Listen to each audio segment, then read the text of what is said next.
रणरागिणी news साठी गायत्री लचके, मुख्य संपादिका।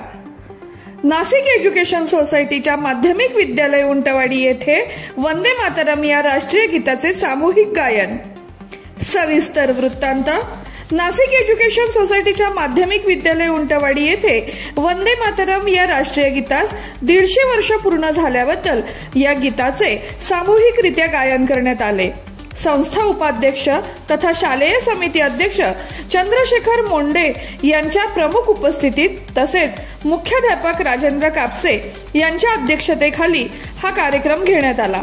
या प्रसंगी उपमुख्याध्यापक विजय मापारी, पर्यवेक्षक सूर्यभान जगताप, पर्यवेक्षक शशिकांत दंडगवाळ, शिक्षक प्रतिनिधी बाळासाहेब आहेर, सर्व शिक्षक व शिक्षकेतर कर्मचारी व विद्यार्थी उपस्थित होते। या प्रसंगी मुख्याध्यापक राजेंद्र कापसे, पर्यवेक्षक सूर्यभान जगताप, मृण्मयी घैसास यांनी वंदे मातरम या गीताचे महत्त्व विद्यार्थ्यांना सांगितले।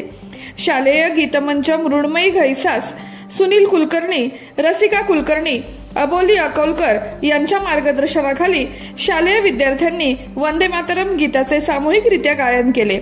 सर्व विद्यार्थ्यांनी माननीय पंतप्रधान नरेंद्र मोदी यांचा संदेश ऐकला।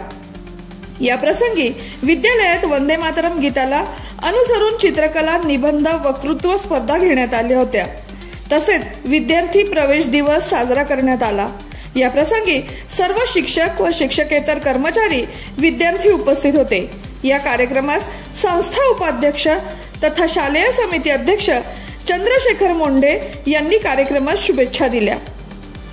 शौर्य रणरागिणी न्यूज साठी गायत्री लचके, मुख्य संपादिका।